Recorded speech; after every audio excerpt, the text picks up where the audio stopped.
विश्वामित्र को मुस्कुरा करके रोका।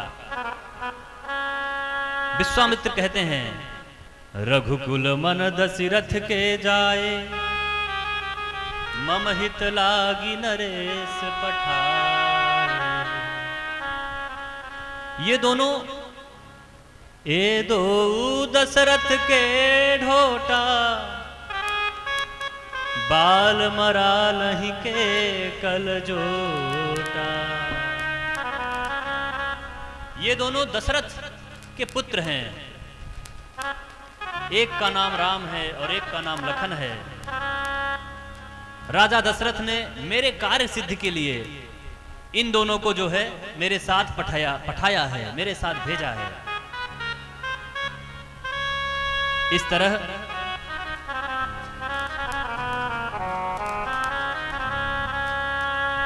यहां यह चर्चा चल रही थी। राजा जनक कहते हैं, प्रभु आप इन्हें राजकुमार कह रहे हैं, लेकिन मेरी समझ में आ रहा है कि यह तो साक्षात ब्रह्म है। पर कोई बात नहीं, अगर ये राजकुमार हैं तो यहां जंगल में कैसे रहेंगे? मेरे लिए, इनके लिए अच्छी व्यवस्था है महल में। इस तरह विश्वामित्र से आग्रह करते हैं, सुंदर सदन सुखद सब काला, तहां बासुलय दीन भुआला। राजा कहते हैं कि दोनों बालकों को मेरे साथ भेज दीजिए, ये आज नगर में चलेंगे और आप भी नगर में पधारिए।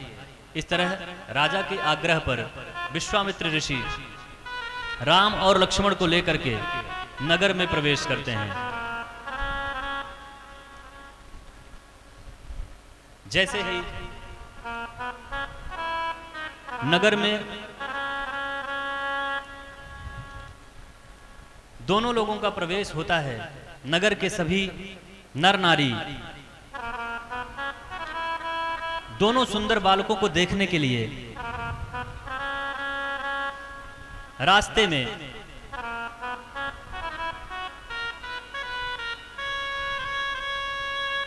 एकत्र हो जाते हैं। इस तरह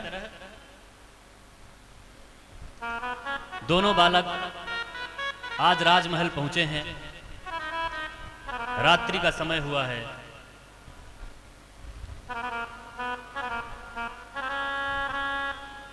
रात्रि में दोनों ही बालक जाते हैं, राम लखन और गुरु विश्वामित्र की सेवा करते हैं, चरण पखारते रहते हैं।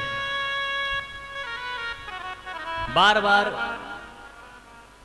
विश्वामित्र ऋषि कहते हैं, जाओ राम विश्राम करो, रात्रि बहुत हो गई है। बार बार मुनि आज्ञा दीन्ही, रघुबर जाय शयन तब कीन्ही। जब राम जी बार बार राम जी से अनुरोध किया जाता है, राम जी को कहा जाता है, तो राम जी जाते हैं और रात्रि विश्राम करते हैं। अगले दिन प्रातःकाल राम जी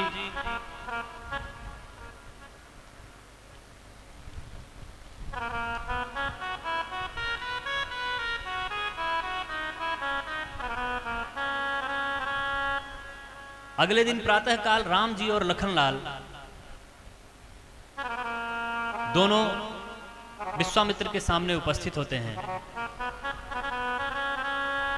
और विश्वामित्र जी से प्रार्थना करते हैं, आज यहां भगवान राम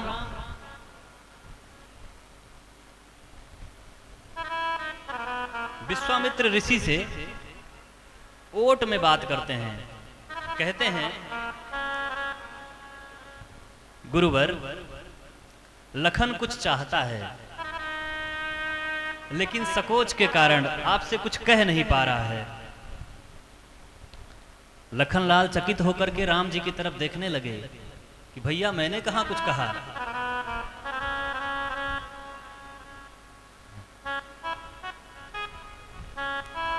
राम राम जी कहते हैं, यह लखन के मन में कुछ इच्छा है। विश्वामित्र कहते हैं, क्या इच्छा है बताओ, पूछो। नाथ लखनपुर देखन चाही, प्रभु सकोच डर प्रगट न करही।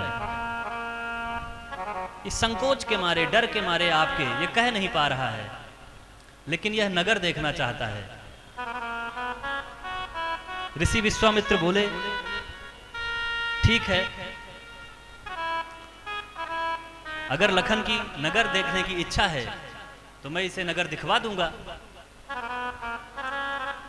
कई बार आप लोगों ने देखा होगा कि बड़े भी छोटे बच्चों का सहारा लेकर के कहते हैं, अब किसी दादाजी को चॉकलेट खाने की इच्छा है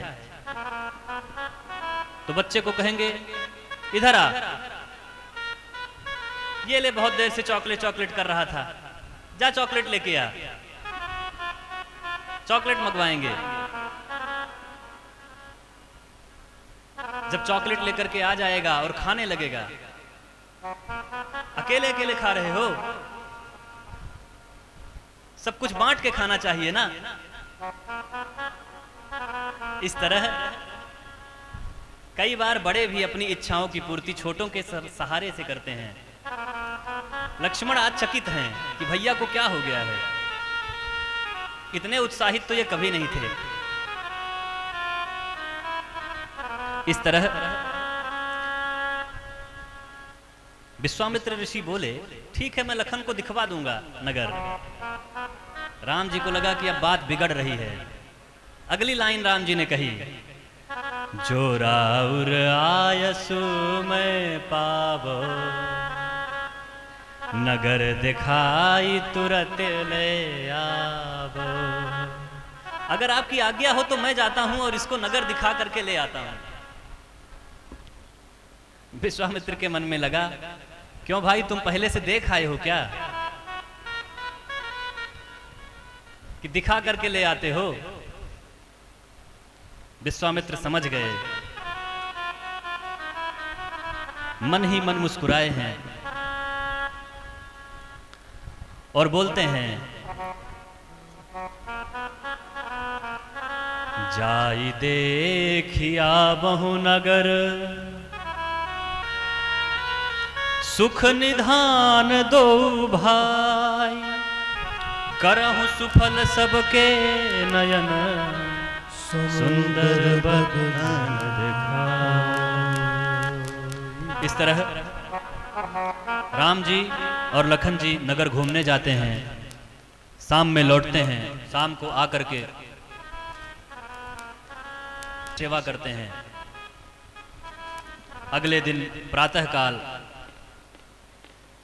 विश्वामित्र ऋषि पूजन के लिए तैयार हैं, और जब विश्वामित्र ऋषि पूजन के लिए तैयार हैं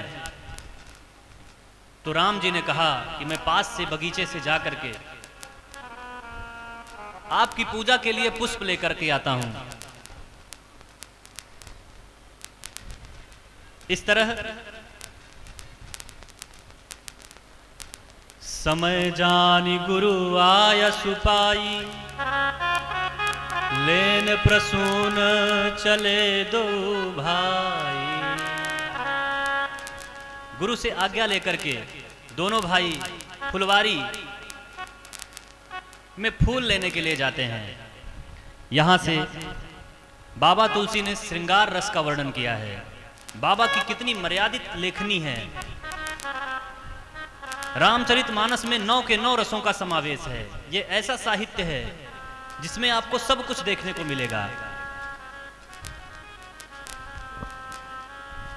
राम और लक्ष्मण फुलवारी में जाते हैं और फूल तोड़ रहे होते हैं। उसी समय जगदम्बा का प्रवेश होता है। रामचरितमानस में आज पहली बार जगदम्बा माता का प्रवेश हो रहा है। बोलिए जगत जननी मातु की। किशोरी माता का, सीता माता का प्रवेश होता है।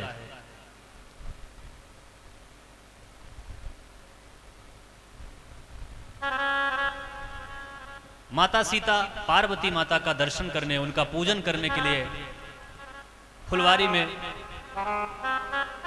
प्रवेश किया है। वहां के सरोवर में स्नान करके और भवानी के पूजन करने के लिए गई हैं।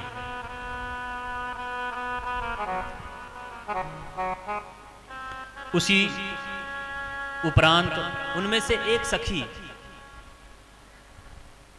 जो फूल लेने गई थी पूजन के लिए, उस सखी ने भगवान श्री राम और लखनलाल को फूल तोड़ते हुए देख लिया। आहा, चकित रह गई, उसके आनंद का ठिकाना नहीं रहा। तेहि दो बंधु बिलो के जाई, प्रेम विवश सीता पहाई। दौड़ते हुए सीता माता के पास आई और प्रेम विवश होकर के बोलती है, अरे सीता, कल जो हमारे नगर में दो राजकुमार आए थे, आज वो दोनों फूल तोड़ने आए हैं। कल तुझे दर्शन नहीं हुआ था उनका, चलो मैं तुम्हें दर्शन कराती हूं। सीता माता बोली, पहले गौरी पूजन तो कर लें दो।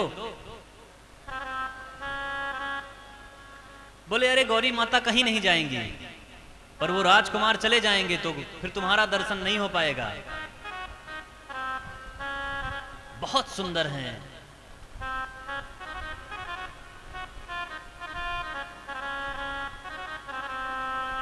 देखन बाग कुंवर दो आए।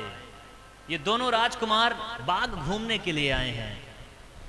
बै किशोर सब भांति सुहाए।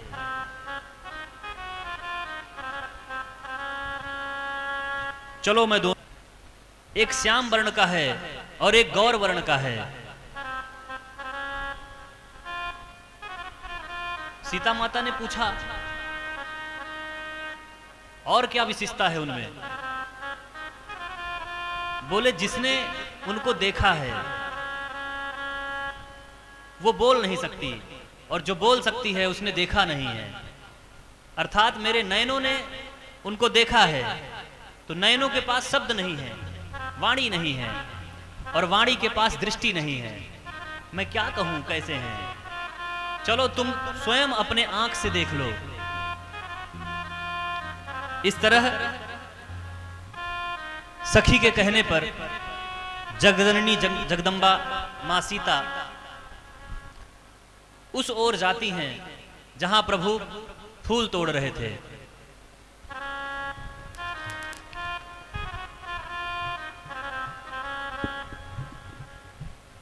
भगवान राम पुष्प तोड़ रहे थे, 2-4 पुष्प उन्होंने तोड़े थे। इतने में कंगन की, कमर की करधनी की जो ध्वनि थी, खनक थी, नूपुर की, पायल की जो झनकार थी, वो सुन करके राम जी का ध्यान भटकने लगा। राम जी लखन जी से कहते हैं, कंकन किंकिन नूपुर धुनि सुनी, कहत लखन सन राम हृदय गुनी। मानहु मदन दुंदुबी दीन्ही, मनसा विश्व विजय कह कीन्ही। लखन, ऐसा लगता है जैसे मदन कामदेव ने दुंदुबी बजा दी हो, मेरे ऊपर किसी ने आक्रमण कर दिया हो। आज मेरा मन विचलित हो रहा है।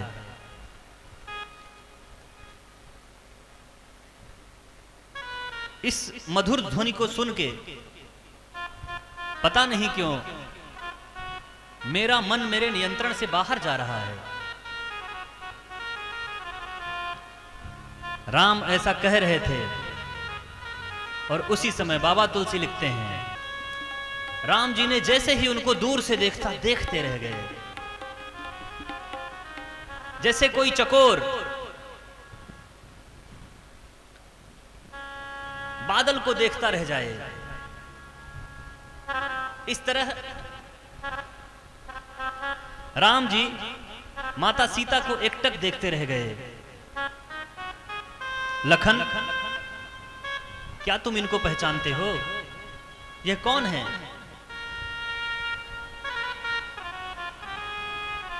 सहजता से इनकी सुंदरता की तरफ खींचता चला जा रहा है।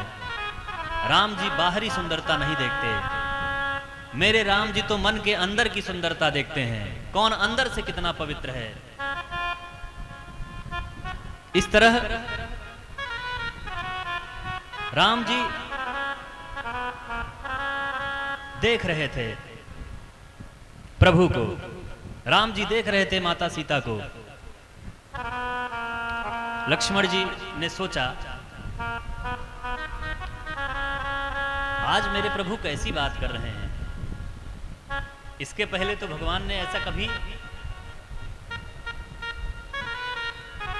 स्वप्न में भी नहीं कहा, आज ये कैसी बात कर रहे हैं।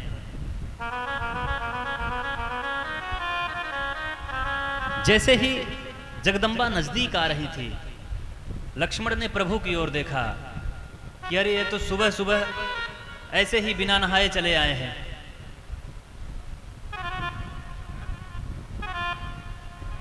और अगर माता ने इनको इस रूप में देख लिया, तुरंत पकड़ करके झाड़ियों के पीछे लेके जाते हैं। और आज लखनलाल ने राम जी का श्रृंगार किया है, मोर के बिखरे हुए पंख, फूलों की कलियां लेकर के मुकुट बनाया है। किशोरी माता के नजदीक आते ही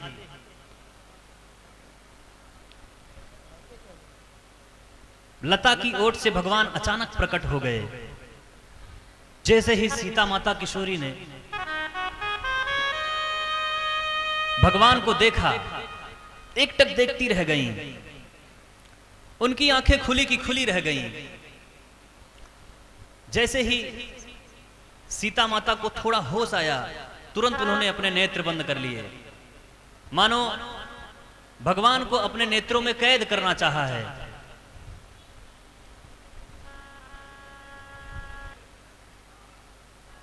इस तरह सीता माता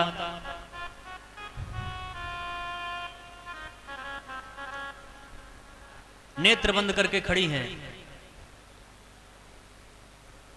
आगे सखियों ने कहा कि अब गौरी पूजन करने नहीं चलना है क्या, अब विलंब नहीं हो रहा है। इस तरह शर्माते हुए सीता माता मुड़ती हैं। बाबा तुलसी यहां पे लिखते हैं, सीता माता गौरी माता के समक्ष जाती हैं और आज उनसे प्रार्थना, गौरी माता मन ही मन इस पूजन को देख रही थी और मुस्कुराती हैं। बाबा तुलसी आगे लिखते हैं, मनु जाहि राच हूँ मिलहि सोबर सहज सुंदर सांवर, करुणा निधान सुजान शील स्नेह जानत रावरो, एहि भांति गौरी असीस सुनिसिय सहित ही हरसी अली, तुलसी भवानी ही पूजी पुनि पुनि मुदित मन मंदिर चली। इस तरह सीता माता का बाम अंग फरकने लगता है और वो प्रसन्न होकर के गौरी माता का आशीर्वाद लेकर के महल की ओर चलती हैं।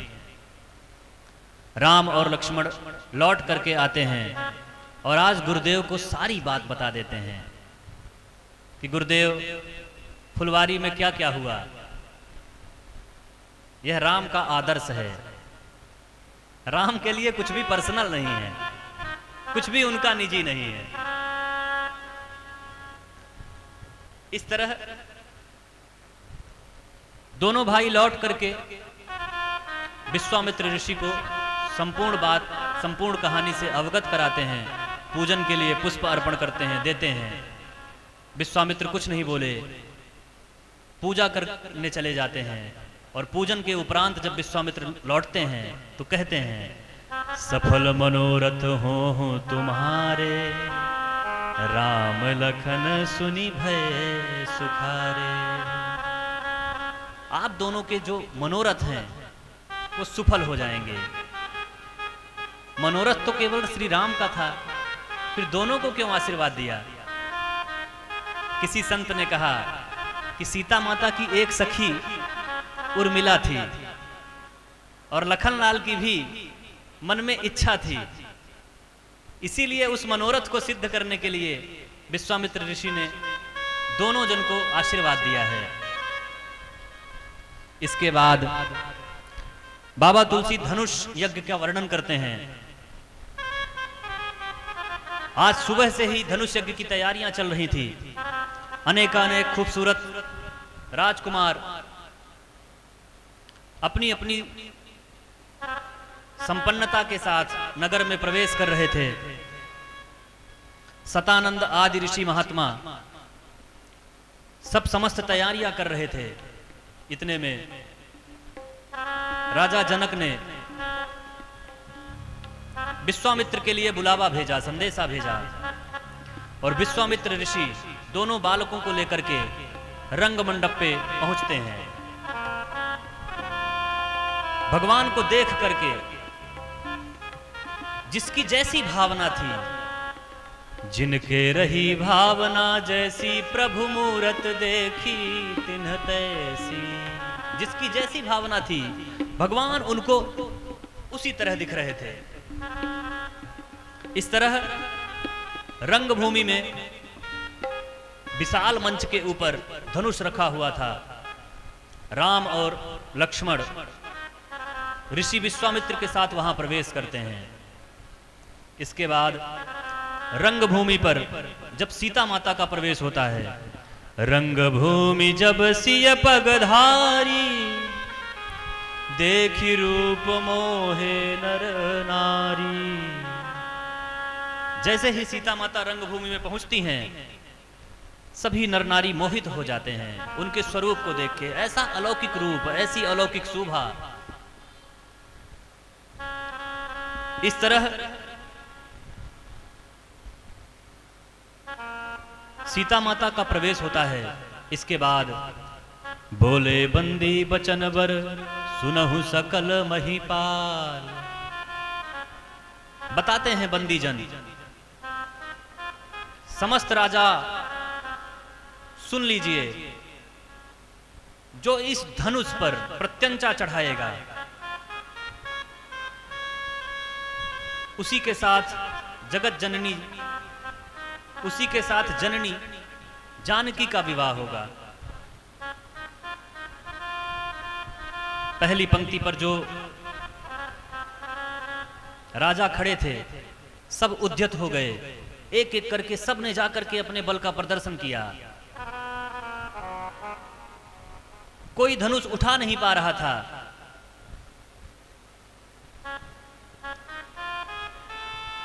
सब एक एक करके लौटते गए। किसी में वह साहस सामर्थ्य नहीं था कि कोई धनुष को उठा करके उस पर प्रत्यंचा चढ़ा सके। लोग कहने लगे कि अब किसी राजा में यह बल नहीं बचा कि वो इस धनुष को उठा सके। राजा जनक को अपनी प्रतिज्ञा बदल देनी चाहिए। जब ऐसी कानाफूसी होने लगी, यह सुन के राजा जनक को क्रोध आ गया। अंदर से दुखी थे, टूट गया था उनका मन। राजा दशरथ ने कहा, राजा जनक ने कहा, मुझे लगता है परशुराम ने पूरी की पूरी धरती को वीरों से खाली कर दिया है, रिक्त कर दिया है। अब कोई वीर बचा ही नहीं। जैसे ही ऐसे शब्द लखन ने सुने, लखनलाल के रोए खड़े हो गए, बाहें तन गई।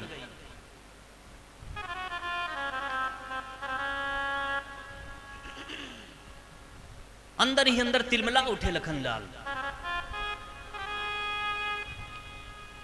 लखनलाल बोले, जिस सभा में रघुकुल का कोई बच्चा भी बैठा हो, वहां ऐसा बोलने का कोई सामर्थ्य नहीं कर सकता। लखन सकोप बचन जे बोले, डगमगानी मही दिग्गज डोले। क्रोधित होकर के लखन ने कहा, अगर मेरे भैया आज्ञा दें तो मैं तो संपूर्ण ब्रह्मांड को गेंद के जैसे उछाल दे सकता हूं। इस धनुष की क्या बात। अरे जनक, आपने बड़ा अपमान किया है हमारा। राम जी लक्ष्मण की ओर देखते हैं और इशारा करते हैं कि अरे भैया, अभी ये ससुर जी होने वाले हैं, क्यों इनका अपमान जनक जनक कह के कर रहे हो? चुप हो जाओ। राम जी के देखते ही लखन शांत हो गए।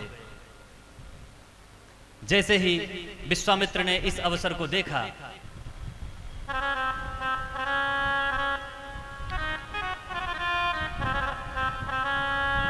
जनक जी की पत्नी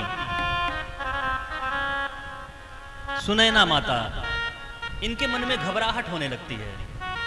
एक दासी से कहती हैं, अरे भाई समझाओ कोई, इन बच्चों को क्यों भेज रहे हो? बिना मतलब को इनका अपमान हो जाएगा। इस भरी सभा में लोग हंसेंगे इनके ऊपर। माता का हृदय ऐसे ही होता है। रहे तब सीता माता ने लक्ष्मण की ओर देखा और लक्ष्मण जी सीता माता के मन की व्यथा को भाप गए और दौड़ करके आए हैं और भगवान राम के चरणों में लेट गए हैं। जैसे ही राम जी के चरणों में लक्ष्मण जी लेटते हैं, राम जी उनको उठाने के लिए झुकते हैं और राम जी के झुकते ही सीता माता ने अपने हाथों से वह वरमाला राम जी के गले में डाल दी।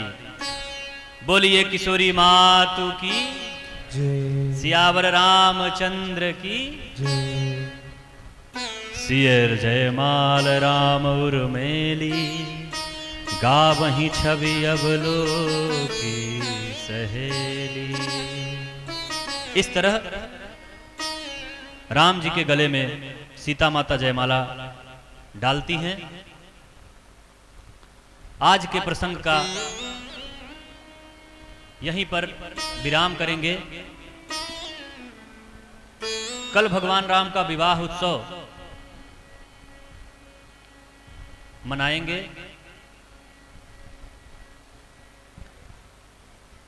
आप सब श्रोताओं से थोड़ा आग्रह है, इस समय का विशेष ध्यान दिया करें। कथा लेट शुरू होती है तो प्रसंग कुछ छोड़ने पड़ जाते हैं। इस तरह आइए भगवान नाम संकीर्तन के साथ। सीताराम सीताराम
सीताराम जय सीताराम जय सीताराम जय सीताराम